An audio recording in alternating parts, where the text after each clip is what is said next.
What's up guys, welcome to my channel. Today I'm going to be doing an update review on the wireless Go-To microphones I purchased like 5 months ago.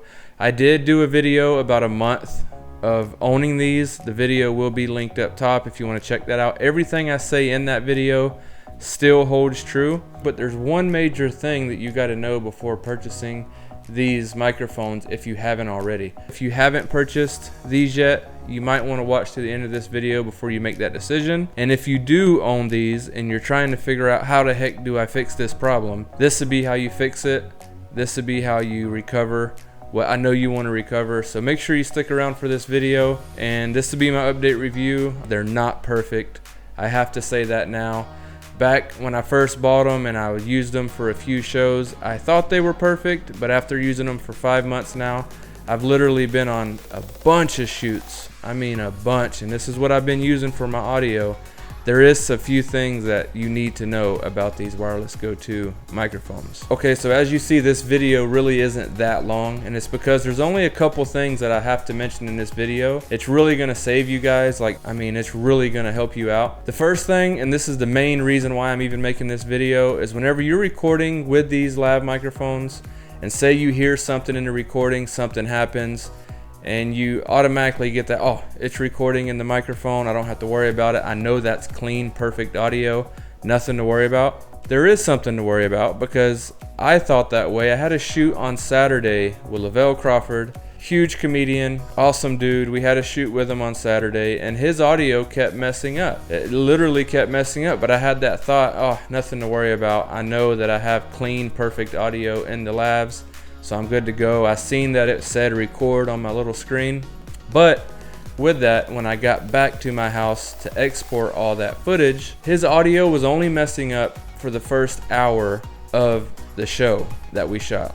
We shot for 8 hours. It was only messing up the first hour, and it wasn't like messing up the whole time. It was just every 3 to 4 minutes, maybe longer. It was like every 10 minutes you hear some weird noise, which I show you here so you know what I'm talking about. They didn't sell me on the back when they said you can still catch it, but not as bad. You can still. So yeah, I would hear that noise, and then in my brain I was like, I'm not gonna worry about it because I know it's recording perfectly in the lavalier microphones. So, you know, that's why I didn't worry about it. So when I got home, I went to export those first 2 hours, and then the Rode Central app kept crashing. I was like, oh my God, what am I gonna do? This audio is ruined. I really need this audio. It's really important that I get this audio. What am I gonna do? So I literally tried everything. I updated the firmware, which come to find out I was one firmware behind. I thought that would fix it. It did not fix it. It's still, the files were corrupt. So I was panicking. I didn't know what to do, but what I didn't do is I did not delete the footage off of the transmitter, receiver, whatever it's called. I did not delete the footage off of it. What I did instead is, you know how when you plug this in, it shows up as a hard drive, but those files on these you cannot just drop on your desktop and then you got sound. I think they're called UGG files. Those files you can't do nothing with. No matter how bad you want to do something, you can't drop it in Premiere, you can't drop it into Final Cut, you can't drop it into Logic. Nothing will recognize them. But what I would recommend you do is definitely still make a folder, drop those files into a folder. There's nothing you can do with them, but you still want to drop them in a folder, because once you call Rode customer support, they're going to walk you through their troubleshooting steps, and if it don't work, you still can't export it. They're going to ask for you to send them those files that aren't working. Once you send them those files that aren't working, within 24 hours, they're going to send you the files back, and they're going to be perfectly fine. So today I got that email.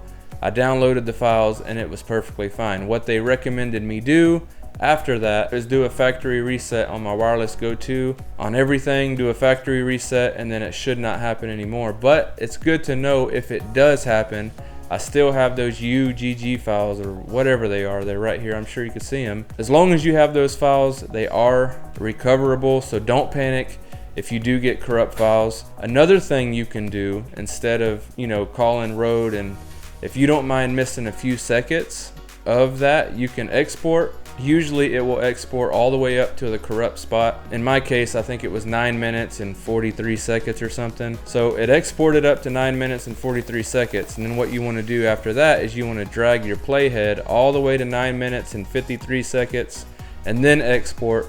You'd be missing those 5, 4, however many seconds that is there, but you will still be able to export everything. That's another way of doing it, and I did do it that way and it did work. But it was also really nice to know that if you call Rode, they will make sure you get your audio and they will take care of you. It will just take 24 hours to get that audio back. So that is a big deal.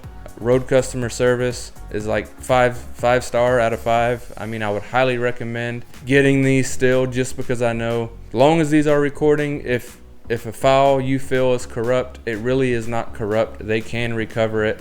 It's just honestly the Rode Central app is not as good as I would like it to be, but I mean that's what you have to use, unfortunately, to export their audio. But if it does end up, and I use these all the time, and I've been using Rode Central and it's been working. So let me say that this is the first time one of the biggest, I mean, it ain't the biggest shoot, but it's a really big shoot that I was really counting on these to really work, and then the 2 files that I needed crashed. I mean, it was very disappointing, but luckily they took care of me. So with that, that's all there is in this video. I hope it wasn't too long. I just hope this helped somebody that might be stuck in a bind like I was using these. You know, you think it's awesome. It really is awesome, but man, I was freaked out for like a whole day thinking I lost my audio.